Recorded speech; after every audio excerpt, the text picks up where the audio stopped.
Hello दोस्तों, good morning. आप सभी दोस्तों का स्वागत है यूट्यूब चैनल द के एजुकेशन पर। कैसे हैं आप लोग? कैसी चल रही है आप लोगों की पढ़ाई लिखाई? करंट अफेयर का क्लास आप लोग कर रहे हो ना, क्योंकि करंट अफेयर का क्लास तो मैं डेली आप लोगों को प्रोवाइड करवा रही हूँ। सो करंट अफेयर का एक भी क्लास मिस नहीं कीजिएगा, क्योंकि बीपीएससी एग्जाम में करंट अफेयर का वेटेज काफ़ी ज़्यादा है। 25 से 30 क्वेश्चन करंट अफेयर का आता ही आता है एनी हाउ। तो आइए क्लास को प्रारंभ करते हैं। एक मिनट। आज का पहला टॉपिक क्या है?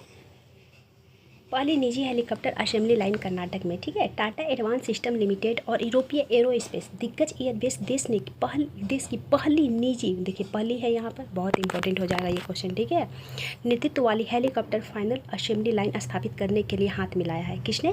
टाटा एडवांस सिस्टम लिमिटेड जो भारत का है, और यूरोपीय एरोस्पेस दिग्गज एयरबेस कहाँ का है? तो यूरोप का है। ठीक है, हाथ मिलाया है। ओके, एएसएल ने बंगलुरु के पास वेमगल औद्योगिक क्षेत्र में 7,40,000 वर्ग फीट औद्योगिक भूमि का अधिग्रहण किया है, जहां कंपनी विनिर्माण, अंतिम असेंबली और एमआरओ अर्थात रखरखाव, मरम्मत, ओवरहोल संचालन को कवर करने वाली एक पूरी तरह से एकीकृत सुविधा का निर्माण कर रही है। संयंत्र कब से शुरू होगा? तो संयंत्र का परिचालन शुरू होगा 2025 से। ठीक है,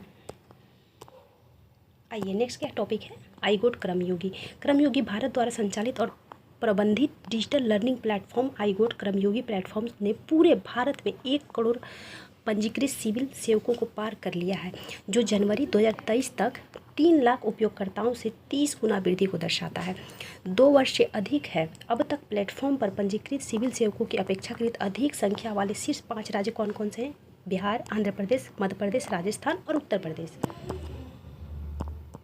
अब तक सिविल सेवकों को पाठ्यक्रम पूरा करने के आधार पर 3.1 करोड़ से अधिक शिक्षण प्रमाण पत्र जारी किए जा चुके हैं, जो कुल मिलाकर 3.8 करोड़ से अधिक शिक्षण घंटे हैं। 2 सितंबर 2020 को प्रधानमंत्री की अध्यक्षता में केंद्रीय मंत्रिमंडल ने, किसकी अध्यक्षता में? प्रधानमंत्री की अध्यक्षता में। कब? 2 सितंबर 2020 को मिशन कर्मयोगी राष्ट्रीय सिविल सेवक क्षमता विकास कार्यक्रम शुरू किया है। ठीक है, कब शुरू किया है? 2 सितंबर 2020 में। किसकी अध्यक्षता में? तो प्रधानमंत्री की अध्यक्षता में। प्रधानमंत्री कौन थे उस टाइम? नरेंद्र मोदी। ठीक है, और किससे संबंधित है ये? तो सिविल सेवकों से संबंधित। तो आपसे पूछा जा सकता है कि मिशन कर्मयोगी किससे संबंधित है, तो आप लोग ध्यान रखिएगा कि ये सिविल सेवकों से संबंधित है। ठीक है, उसकी प्रशिक्षण से संबंधित है। आइए नेक्स्ट क्या कह रहे हैं? नेक्स्ट टॉपिक है पूर्ण कार्यात्मक साक्षरता प्राप्त गोवा मिजोरम के बाद, किसके बाद? मिजोरम के बाद प्राप्त करने वाला दूसरा राज्य बन गया है। यानी कि पहला राज्य कौन सा है भारत का पूर्ण कार्यात्मक साक्षरता प्राप्त करने वाला? तो गोवा है। दूसरा राज्य मिजोरम है। तीसरा राज्य कौन सा है? तो तीसरा राज्य त्रिपुरा हो जाएगा। ठीक है, अगर वहीं आपसे पूछ लिया जाए कि केंद्र शासित और राज्य में प्रथम कौन सा है जिसने पूर्ण साक्षरता प्राप्त किया है, तो केंद्र शासित प्रदेश हो जाएगा लद्दाख। ठीक है, ओवरऑल अगर पूछा जाएगा तो लद्दाख प्रथम स्थान पे आएगा, लेकिन अगर राज्य में पूछा जाएगा तो मिजोरम आएगा। केंद्र शासित प्रदेश में पूछेगा तो लद्दाख आएगा। ठीक है, आइए नेक्स्ट देखते हैं। नेक्स्ट क्या कह रहा है? 30 मई 2025 को गोवा के मुख्यमंत्री कौन है? प्रमोद सावंत ने गोवा के राज्य का दर्जा प्राप्त करने की 39वीं वर्षगांठ मनाने के लिए पणजी में आयोजित एक समारोह में इसकी घोषणा की थी। किसकी? कि गोवा पूर्ण साक्षरता प्राप्त करने वाला राज्य बन चुका है। ठीक है, गोवा लद्दाख और मिजोरम के बाद पूर्ण कार्यात्मक साक्षरता का दर्जा प्राप्त करने वाला तीसरा राज्य बन गया है। ठीक है, चौथा कौन सा हो जाएगा? अगर ओवरऑल पूछा जाएगा तो त्रिपुरा, अगर राज्य में पूछा जाएगा तो तीसरे स्थान पे त्रिपुरा आ जाएगा। ठीक है, यदि किसी राज्य केंद्र शासित प्रदेश की 95%, कितना? 95% आबादी कार्यात्मक रूप से साक्षर है, तो उस केंद्र शासित प्रदेश को या राज्य को पूर्ण कार्यात्मक रूप से साक्षर माना जाता है। कितना परसेंट? 95%। ओके, ये क्वेश्चन बहुत इंपॉर्टेंट हो जा रहा है। ठीक है, और इस पर पूछने की काफ़ी संभावना है इसका। 6 जून 2025 को प्रधानमंत्री नरेंद्र मोदी ने श्रीनगर और कटरा के बीच 2 विशेष रूप से डिजाइन की गई वंदे मातरम ट्रेनों को हरी झंडी दिखाई है, जो कश्मीर को देश के बाकी हिस्सों से ट्रेनों के माध्यम से जोड़ेगी। 42 वर्ष पुरानी परियोजना को पूरा होने का प्रतीक है। पहली बार वर्ष 2004 में अवधारणाबद्ध किया गया था। 63 किलोमीटर लंबा कटरा सांगलदान खंड को 6 जून को चालू किया गया। कब? 6 जून को। और यही वह खंड है जहां प्रधानमंत्री ने चिनाब नदी पर बने दुनिया के सबसे ऊंचे रेलवे पुल का उद्घाटन किया है।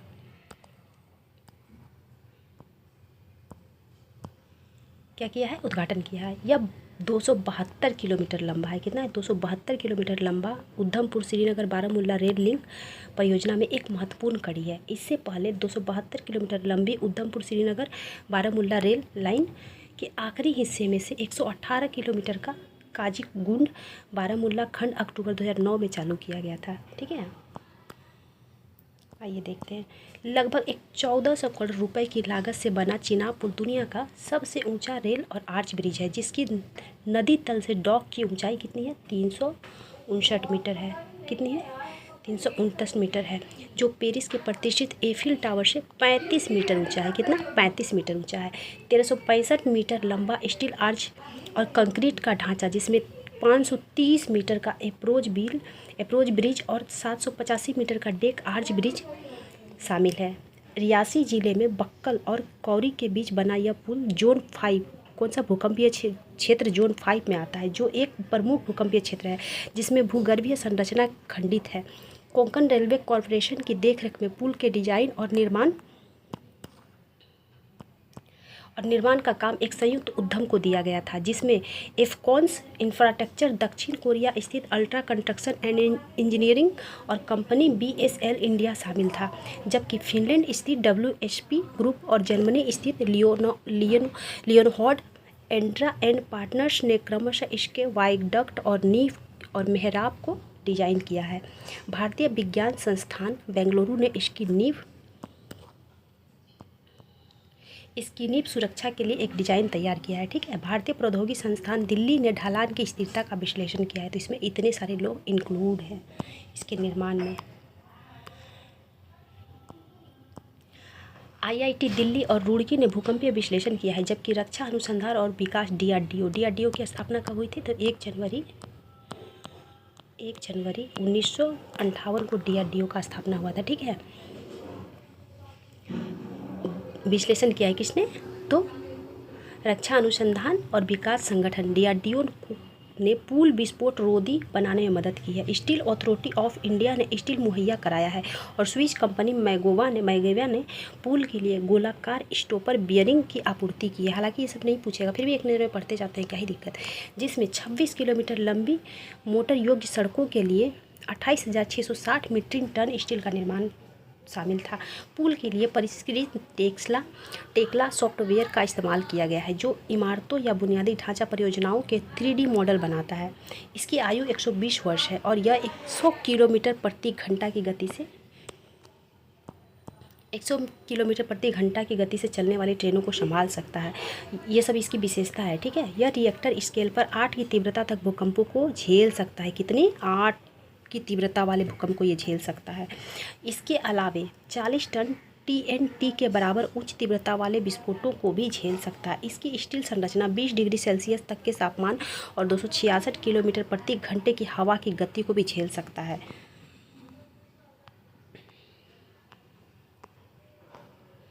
आइए नेक्स्ट देखते हैं। कोटपा संशोधन अधिनियम 2024 क्या है? सार्वजनिक स्वास्थ्य की सुरक्षा के लिए एक निर्णायक कदम उठाते हुए कर्नाटक सरकार ने सिगरेट और अन्य तंबाकू उत्पादक अधिनियम 2003 में संशोधन किया है, जिसमें महत्वपूर्ण कानूनी सुधार पेश किए गए हैं। कोटपा कर्नाटक संशोधन अधिनियम 2024, जिसे 23 मई 2025 को राष्ट्रपति की स्वीकृति मिली है, तंबाकू खरीदने की कानूनी उम्र बढ़ाता है, हुक्का बार पर प्रतिबंध लगाता है और सार्वजनिक संस्थानों पर धूम्रपान करने पर दंड बढ़ाता है। कोटपा संशोधन अधिनियम 2024 30 मई 2025 को राजपत्र में प्रकाशित होने के साथ ही आधिकारिक रूप से लागू हो गया है। यह युवाओं में तंबाकू की खपत को रोकने, सार्वजनिक स्वच्छता में सुधार करने और हुक्का बार सार्वजनिक रूप से थूकने के खिलाफ प्रवर्तन को मजबूत करने के उद्देश्य से व्यापक सुधार पेश करता है।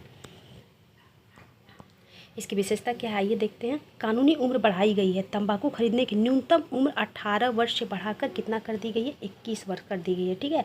सिंगल सिगरेट पर प्रतिबंध, सिंगल सिगरेट स्टिक की बिक्री पर रोक, बफर जोन परिवर्तन, किसी भी शैक्षणिक संस्थान के 100 मीटर के भीतर तंबाकू की बिक्री पर प्रतिबंध लगाया गया है। ठीक है, आपसे कोर्ट में पूछा जा सकता है क्या क्या विशेषता है। हुक्का बार पर पूर्ण प्रतिबंध, इसमें कैफ़े, पब, रेस्तरां शामिल है। धारा 21A के तहत उल्लंघन करने पर 1 से 3 साल की कैद और 50,000 से 1 लाख का जुर्माना हो सकता है। तंबाकू के उपयोग को विस्तारित परिभाषा, अब इसमें सार्वजनिक स्थानों पर धूम्रपान के अलावा थूकना भी शामिल है। सार्वजनिक स्थानों पर धूम्रपान पर जुर्माना धारा 21 और 24 और 28 के तहत 200 से बढ़ाकर 1000 किया गया है। निर्दिष्ट धूम्रपान क्षेत्र बड़े होटलों, रेस्तरां और हवाई अड्डों पर अभी भी अनुमति है। ओके, आइए देखते हैं नेक्स्ट।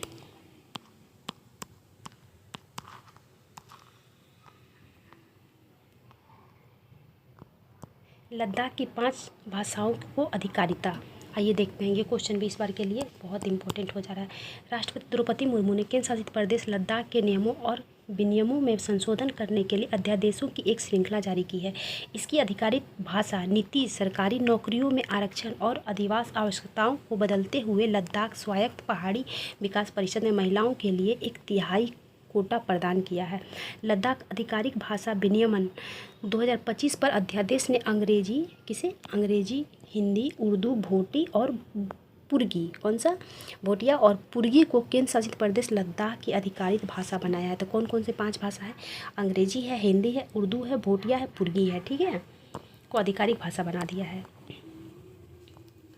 डसोल्ट एविएशन और टाटा राफेल फाइटर फ्यूजले। आइए देखते हैं। फ्रांसीसी एरोस्पेस प्रमुख डसोल्ट एविएशन और भारत की टाटा एडवांस सिस्टम लिमिटेड ने हैदराबाद में राफेल फाइटर फ्यूजलेज का संयुक्त रूप से निर्माण के लिए 4 समझौते पर हस्ताक्षर किया है। किसने?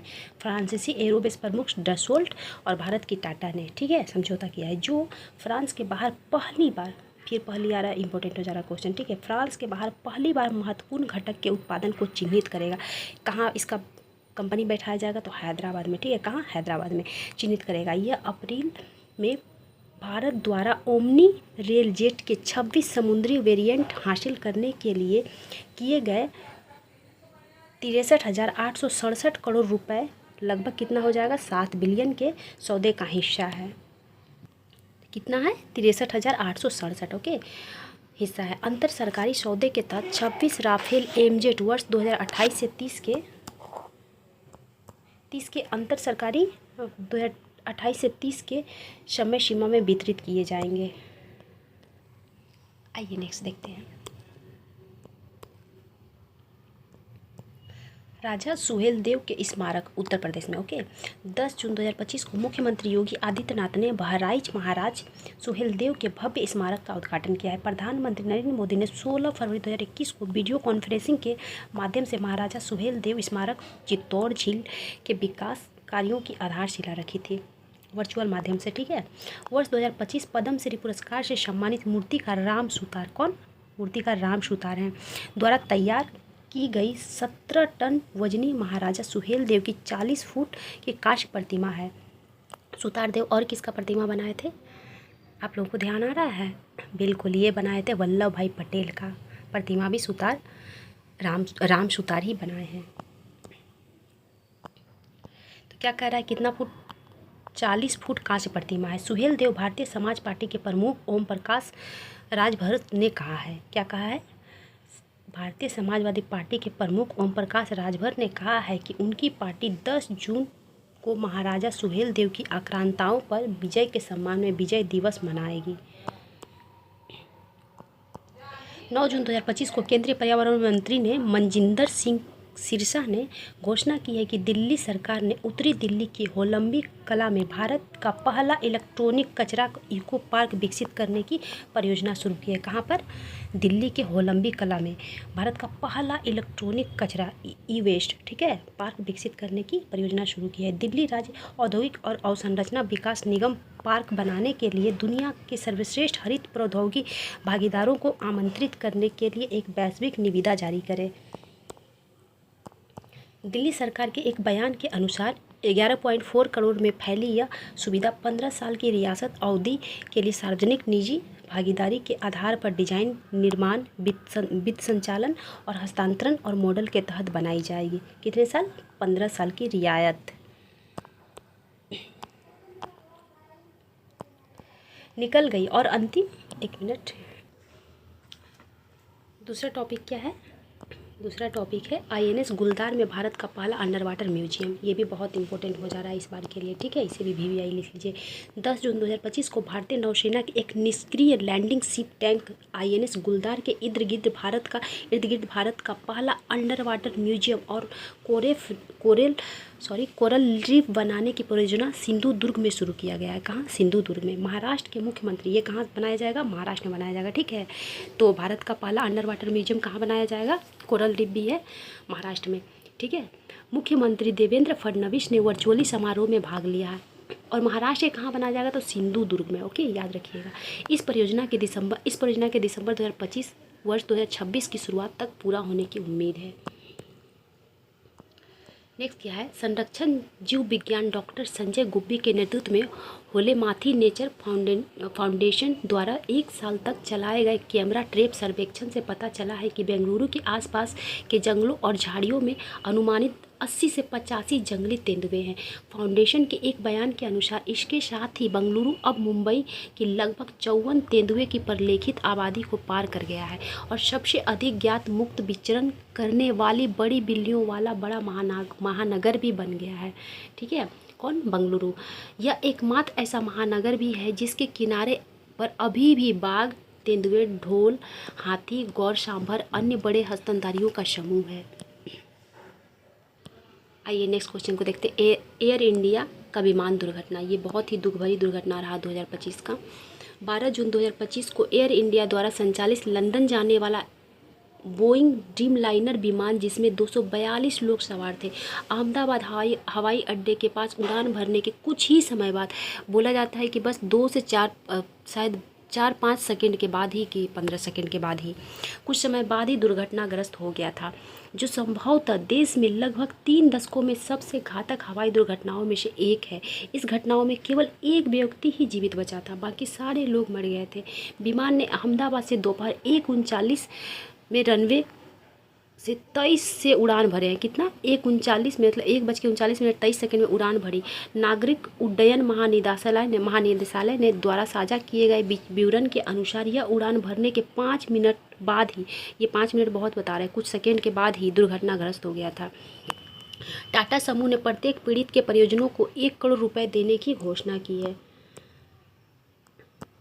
रिपोर्टों के अनुसार विमान अहमदाबाद के मेघानी नगर इलाके से, ये याद रख लीजिएगा, ठीक है, अहमदाबाद के कहाँ? मेघानी नगर से, में भी पूछा जा सकता है, इलाके में बीजे मेडिकल कॉलेज के डॉक्टरों के आवासीय क्वार्टर से टकराया। बोइंग 7878 विमान में 169 भारतीय नागरिक, 53 ब्रिटिश नागरिक, 1 कनाडाई था, कनाडा का नागरिक, और 7 पुर्तगाल का नागरिक था, ठीक है। गुजरात के पूर्व मुख्यमंत्री विजय रूपानी भी थे इसमें, एयर इंडिया के विमान में सवार थे, ठीक है। एयर इंडिया फ्लाइट 855 1 जनवरी 1978 को हुई, जब एयर इंडिया फ्लाइट 855 यानी कि 855 एक बोइंग 747 मुंबई से उड़ान भरने के तुरंत बाद अरब सागर में दुर्घटनाग्रस्त हो गई थी। विमान में सवार सभी 213 लोग मर गए थे। 14 फरवरी 1990 को इंडियन एयरलाइंस की फ़्लाइट 605 में बेंगलुरु एयरपोर्ट के पास दुर्घटनाग्रस्त हो गई थी। एक मिनट, एयरबेस कौन सा था? A320 रनवे से आगे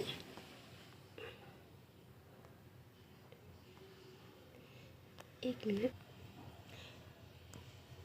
निकल गई और अंतिम अवतरण के दौरान पायलट की गलत समझ के कारण कम ऊंचाई पर उतरी। विमान टूट गया, जिसके कारण परिणाम स्वरूप 146 यात्रियों में से 92 की मौत हो गई थी। 12 नवंबर 1996 को भारतीय इतिहास की सबसे भयावह विमान घटनाओं में से एक तब हुई जब सऊदी अरब एयरलाइंस का बोइंग 747 हरियाणा के चरखी दादरी के पास कजाकिस्तान एयरलाइंस के इल्यूशिन IL-76 से हवा में टकरा गया। दुनिया की सबसे घातक हवाई टक्करों में से एक में कुल 349 लोग की मौत हो गई थी।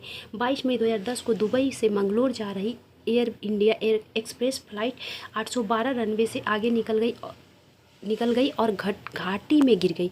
इस दुर्घटना में क्या हुआ था? इस दुर्घटना में विमान में सवार 166 लोग में से 158 लोगों की मृत्यु हो गई थी। मतलब इससे पहले इतनी घटना भी घट चुकी है, ठीक है। आइए लल्लन पॉइंट देखते हैं, इसमें 1 लाइनर है, इसको देख लेते हैं, बहुत ही इम्पोर्टेंट है ये भी। बिहार में नौ नालंदा महाबिहार डीम्ड यूनिवर्सिटी के कुलपति प्रोफेसर सिद्धार्थ सिंह ने कहा है कि जल्द ही मलेशिया की मदद से बौद्ध आर्टिफिशियल इंटेलिजेंस नौ नालंदा बिहार नोरबू एआई शुरू करेगी। ठीक है। दूसरा क्या है, आईआईएम अहमदाबाद सितंबर 2025 में दुबई परिसर में अपना पहला अंतर्राष्ट्रीय परिसर स्थापित करेगा। तो आईआईएम अहमदाबाद कहाँ पहला अपना परिसर स्थापित करेगा? दुबई में। ठीक है। सितंबर 2025 में अपने पहले कार्यक्रम के शुरू होने के साथ आईआईएम अहमदाबाद ऐसा करने वाला पहला आईआईएम बन जाएगा। ठीक है। नेक्स्ट क्या कह रहा है, महाराष्ट्र के मुख्यमंत्री देवेंद्र फडणवीस ने कहा कि विदर्भ के अमरावती शहर में स्थापित किया जाने वाला फ्लाइट ट्रेनिंग ऑर्गेनाइजेशन अपने 34 प्रशिक्षण विमानों के बेड़े के माध्यम से हर साल 180 पायलटों को प्रशिक्षित करेगा। यह दक्षिण पूर्वी एशिया का सबसे बड़ा पायलट प्रशिक्षण संस्थान होगा। 14 अप्रैल 2025 को यूएस के न्यूयॉर्क शहर के मेयर एरिक एडम्स ने न्यूयॉर्क शहर में डॉक्टर बी.आर. अम्बेडकर दिवस के रूप में घोषित किया है। किसको? 14 अप्रैल को। ठीक है। बी.आर. अम्बेडकर दिवस के रूप में घोषित किया है। किसने? न्यूयॉर्क शहर में। ठीक है। यूएसए के न्यूयॉर्क शहर में। नेक्स्ट क्या है, महाराष्ट्र राज्य वन्यजीव बोर्ड ने नवी मुंबई में डीपीएस वेटलैंड को फ्लेमिंगो संरक्षण रिजर्व घोषित किया है। 18 अप्रैल 2025 को केंद्रीय नागरिक उड्डयन मंत्री राम मनोहर नायडू किंजरापू को विश्व आर्थिक मंच के वर्ष 2025 के युवा वैश्विक नेताओं में से एक नामित किया गया है। दूसरा पॉइंट क्या है, 2 मई 2025 को प्रधानमंत्री नरेंद्र मोदी केरल के तिरुवनंतपुरम के पास स्थित बीजिंग अंतर्राष्ट्रीय बंदरगाह का उद्घाटन किया। यह देश का पहला सेमी ऑटोमेटेड वास्तविक डीप वाटर अंतर्राष्ट्रीय कंटेनर ट्रांसशिपमेंट पोर्ट होगा। 16 अप्रैल 2025 को उत्तराखंड में 14.53 किलोमीटर लंबी सिल्कियारा सुरंग की खुदाई पूरी हो गई। मुख्यमंत्री पुष्कर धामी ने कहा है कि इसका नाम स्थानीय देवता बाबा बौखनाग के नाम पर रखा जाएगा। किसके नाम पर? बाबा बौखनाग के नाम पर रखा जाएगा। ठीक है। नेक्स्ट क्या है, 21 अप्रैल 2025 को केंद्रीय बंदरगाह, जहाज रानी और जलमार्ग मंत्री सर्बानंद सोनोवाल ने मुंबई, महाराष्ट्र में मुंबई अंतर्राष्ट्रीय क्रूज टर्मिनल से क्रूज परिचालन को हरी झंडी दिखाई है। MICT भारत का सबसे बड़ा विश्व स्तरीय क्रूज टर्मिनल है। नेक्स्ट क्या है, भारतीय कॉर्पोरेट मामलों का संस्थान अपना पहला क्षेत्रीय परिसर पूर्वोत्तर के मेघालय में प्रारंभ करेगा। गुजरात सरकार ऑपरेशन सिंदूर को समर्पित एक स्मारक पार्क बनाने पर काम कर रही है। कौन सरकार? गुजरात सरकार। ठीक है। स्मारक जिसे सिंदूर वन कहा जाएगा, भारत पाकिस्तान सीमा पर कच्छ जिले में बनेगा। कहाँ बनेगा? कच्छ जिले में। बच्चे कंफ्यूज कर जाएंगे, सोचेंगे ऑपरेशन सिंदूर जम्मू कश्मीर में बन रहा होगा, तो आप लोग ध्यान दीजिएगा, ये कहाँ बनेगा? ये गुजरात के कच्छ जिले में बनाया जाएगा। क्या बनाया जाएगा? तो सिंदूर वन, जिसे क्या कहा जाएगा? सिंदूर वन। और ये क्या है? ऑपरेशन सिंदूर को समर्पित एक स्मारक पार्क है जिसका नाम पड़ेगा सिंदूर वन। ठीक है। और कहाँ स्थापित किया जाएगा? गुजरात के कच्छ जिले में।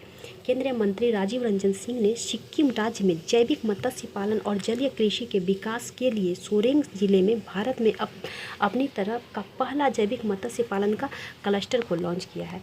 13 जनवरी 2025 को प्रधानमंत्री नरेंद्र मोदी ने जम्मू कश्मीर के गंदेरबल जिले के सोनबर्ग इलाके में गगनगीर में जोड़ मोड़ सुरंग का उद्घाटन किया है। कौन सा सुरंग का? जेड मोड़ सुरंग का। कौन सा सुरंग का? जेड मोड़ सुरंग का उद्घाटन किया है। 8 जनवरी 2025 को प्रधानमंत्री नरेंद्र मोदी ने विशाखापट्टनम में दक्षिण तटीय रेलवे के मुख्यालय की आधारशिला रखी है। कहाँ पर? विशाखापट्टनम में दक्षिण तटीय रेलवे का मुख्यालय का आधारशिला रखा है।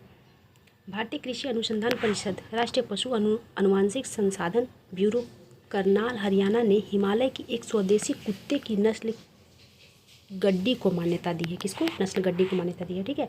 कर्नाटक सरकार ने सुप्रीम कोर्ट के एक फैसले का अनुपालन करते हुए सम्मान के साथ मरने के अधिकार को स्वीकार करने के लिए अस्पतालों में मेडिकल बोर्ड स्थापित करने की अनुमति दी। कर्नाटक ऐसा कानूनी ढांचा तैयार करने वाला पहला राज्य बन गया। फिर पहला, ये इंपॉर्टेंट हो जा रहा है। ठीक है। किसका उन्होंने दिया है? तो सम्मान के साथ मरने के अधिकार को स्वीकार करने के लिए अस्पतालों में मेडिकल बोर्ड स्थापित करने की अनुमति दी है। ऐसा करने वाला कर्नाटक पहला राज्य बन गया है भारत का। ठीक है। आंध्र प्रदेश कुर्नूल जिले के ओरवाकल गांव में भारत का पहला सबसे बड़ा ड्रोन शहर स्थापित करके ड्रोन निर्माण में देश का नेतृत्व करने जा रहा है। 300 एकड़ के विशाल क्षेत्र में फैले ड्रोन शहर का लक्ष्य आंध्र प्रदेश को देश की ड्रोन राजधानी के रूप में स्थापित करना है। इलेक्ट्रॉनिक्स और सूचना प्रौद्योगिकी मंत्रालय IIT इंदौर ने एग्री हब लॉन्च किया है जो भारतीय कृषि को बदलने के उद्देश्य से एक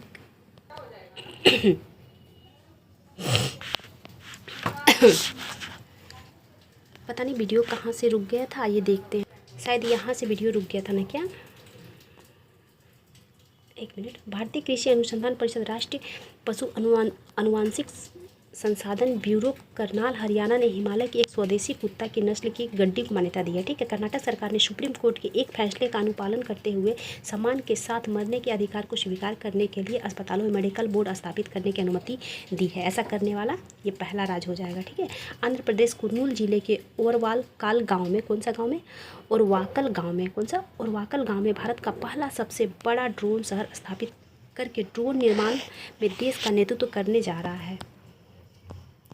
300 एकड़ के विशाल क्षेत्र में फैले ड्रोन शहर का लक्ष्य आंध्र प्रदेश को देश की ड्रोन राजधानी के रूप में स्थापित करना है। इलेक्ट्रॉनिक्स और सूचना प्रौद्योगिकी मंत्रालय IIT इंदौर ने एग्री हब लॉन्च किया है जो भारतीय कृषि को बदलने के उद्देश्य से एक अत्याधुनिक AI संचालित उत्कृष्टता केंद्र है।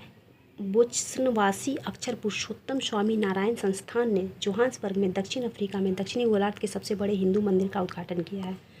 नेक्स्ट क्या है, केंद्रीय मंत्री जितेंद्र सिंह ने जम्मू कश्मीर के उधमपुर जिले के चेनानी नथाटोप में पहले हिमालयी उच्च ऊंचाई वायुमंडलीय और जलवायु केंद्र का शुभारंभ किया है। तेलंगाना राज्य सरकार ने हीटवेव, सनस्ट्रोक और सनबर्न को राज्य विशिष्ट आपदा घोषित किया है। नेक्स्ट क्या कह रहा है, मध्य प्रदेश के समृद्ध सांस्कृतिक विरासत को वैश्विक मान्यता दिलाने की दिशा में एक बड़ा कदम उठाते हुए राज्य की 3 पारंपरिक प्रथाओं को, कौन प्रथा है 3, भगोरिया आदिवासी नृत्य, गोंड आदिवासी चित्रकला और नर्मदा परिक्रमा को भारत की अमूर्त सांस्कृतिक विरासत की राष्ट्रीय सूची में शामिल किया गया है। ठीक है। इंडिगो एयरलाइंस को sky tracks world airlines award में 2025 विश्व की शीर्ष कम लागत वाली वाहकों में तीसरा स्थान मिला है। वहीं एयर एशिया यानी कि मलेशिया पहला स्थान और स्कूट दूसरा स्थान प्राप्त किया। स्कूट कहाँ का है, सिंगापुर का है। ठीक है, दूसरा स्थान प्राप्त किया है।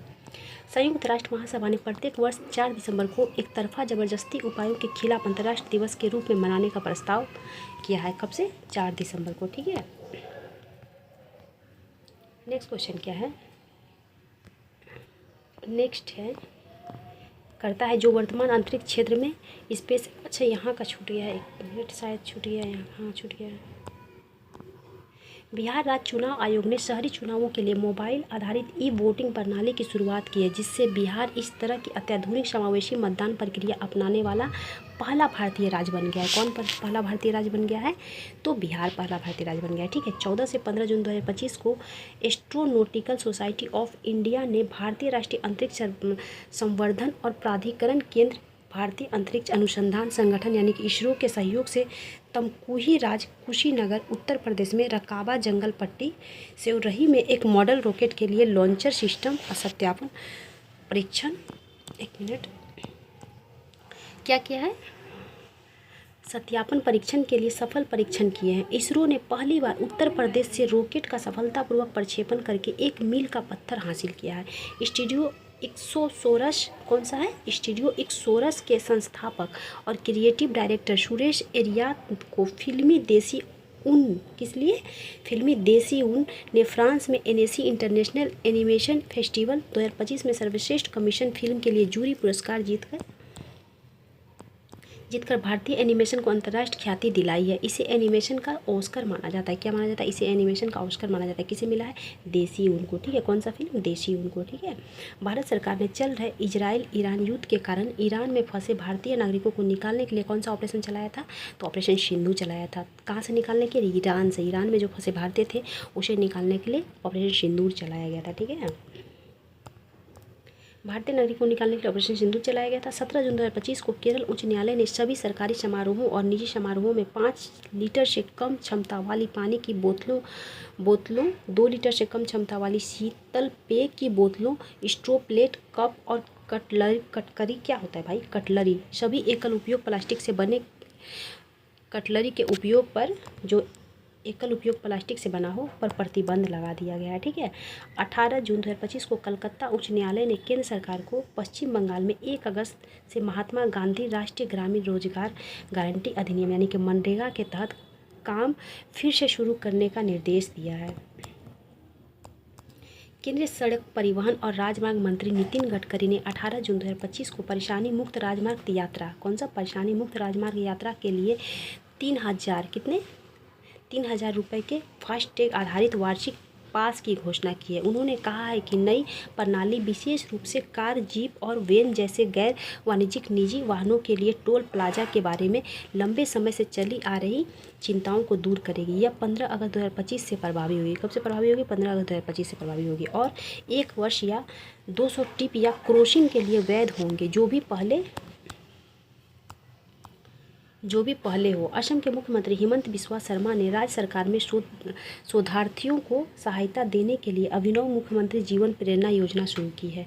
यह कार्यक्रम सार्वजनिक संस्थाओं में अध्ययनरत दिव्यांग शोधकर्ताओं के लिए विशेष प्रावधानों के साथ 25,000 रुपये से लेकर 40,000 रुपये तक की एक मुफ्त वित्तीय सहायता प्रदान करता है। ठीक है। निजी एरोस्पेस नवाचार के लिए एक ऐतिहासिक उपलब्धि में जापानी ऑटोमोबाइल दिग्गज होंडा ने अपने पहले प्रयोज्य रॉकेट का सफलतापूर्वक लॉन्च और लैंडिंग परीक्षण किया है। ठीक है। 17 जून 2025 को होक्काइडो के ताइकी टाउन में होंडा की सुविधा में आयोजित यह परीक्षण होंडा के पुनः प्रयोज्य लॉन्च तकनीक विकसित करने वाली कंपनियों की कुलीन समूह में प्रवेश को चिन्हित करता है।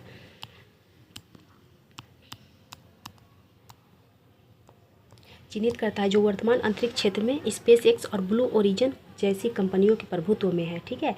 क्यूएस रैंकिंग 2026, आइए देखते हैं। क्यूएस वर्ल्ड यूनिवर्सिटी रैंकिंग 2026 में रिपोर्ट 54 भारतीय संस्थान शामिल हुए हैं, जिसमें भारतीय प्रौद्योगिकी संस्थान आईआईटी दिल्ली देश का शीर्ष रैंक वाला संस्थान बनकर उभरा है। दुनिया भर के उच्च शिक्षण संस्थानों की रैंकिंग नवीनतम संस्करण में आईआईटी दिल्ली की वैश्विक रैंकिंग में पहले के 150वें स्थान से वर्तमान 123वें स्थान पर आ गया। विश्व स्तर पर अगर देखा जाए तो दिल्ली पहले 150वें स्थान पर था, लेकिन अभी ये 123वें स्थान पर आ गया। जबकि भारत में देखा जाए तो ये प्रथम स्थान पर है। ठीक है। आईआईटी बॉम्बे 2025 में अपने सर्वकालिक सर्वश्रेष्ठ रैंक 118 से वर्ष 129वें स्थान पर आ गया है। किस स्थान पर आ गया है? आईआईटी बॉम्बे 2025 में अपने सर्वकालिक सर्वश्रेष्ठ रैंक 118 से इस वर्ष 129वें स्थान पर आया है। ठीक है। भारतीय प्रौद्योगिकी संस्थान मद्रास भी शामिल है, जो 47 पायदान ऊपर चढ़कर 180वें स्थान पर पहली बार शीर्ष 200 में से शामिल हुआ है। राष्ट्रीय स्तर पर शीर्ष 10 में अन्य IIT Kharagpur, IIT Kanpur, IIT Guwahati, IIT Roorkee प्रदर्शन किया है। ठीक है। तो आप देख लीजिए कैमे रैंक पर है। प्रदर्शन ग्रेड इंडेक्स 2.0 रिपोर्ट, आइए इसे देखते हैं ये क्या है। चंडीगढ़ को शैक्षणिक वर्ष 2023-24 के लिए स्कूली शिक्षा में सर्वश्रेष्ठ प्रदर्शन करने वाला राज्य चुना गया है, जबकि मेघालय 18 जून 2025 को केंद्रीय शिक्षा मंत्रालय द्वारा जारी प्रदर्शन ग्रेडिंग इंडेक्स 2.0 रिपोर्ट में सबसे निचले पायदान पर रहा है। कौन सबसे निचले पायदान पर रहा है? तो मेघालय। ठीक है। चंडीगढ़ प्रथम स्थान पर रहा है। चंडीगढ़ ने इस वर्ष सर्वोच्च रैंकिंग हासिल की है, जो 1000 में से 719 अंकों के साथ 5वें उच्चतम ग्रेड प्राचेष्टा 1 में रखा गया, एकमात्र राज्य केंद्र शासित प्रदेश बन गया है। ठीक है। मेघालय ने पीजीआई 2.0 में 417 अंकों के साथ सबसे कम अंक प्राप्त किया है। यह सबसे कम प्रदर्शन स्तर आकांक्षी यहाँ आकांक्षी होना चाहिए, आकांक्षी में रखा गया एकमात्र राज्य था। ऊर्जा संक्रमण सूचकांक 2025, आइए इसे देखते हैं। 18 जून 2025 को विश्व आर्थिक मंच ने अपना वार्षिक ऊर्जा संक्रमण सूचकांक जारी किया है। ऊर्जा दक्षता और स्वच्छ ऊर्जा निवेश में उल्लेखनीय प्रगति के बावजूद भारत विश्व आर्थिक मंच के ऊर्जा संक्रमण सूचकांक 2025 में पिछले साल की तुलना में 8 स्थान गिरकर 71वें स्थान पर आ गया है।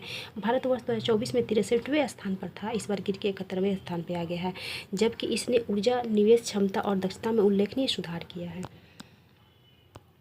शीर्ष प्रदर्शनकर्ता स्वीडन है, फिनलैंड है, हमेशा यही लोग रहता है। Sweden, Finland, Denmark, Norway, Switzerland, यह सूचकांक को जो ऊर्जा सुरक्षा, स्थिरता और समानता में उनके प्रदर्शन के आधार पर 118 देशों को रैंक करता है। कितने? 118 देशों में भारत का स्थान कैवा है? 71वां है। पहले स्थान पे कौन है? तो पहला स्थान पर स्वीडन है और भारत 71वां स्थान पर।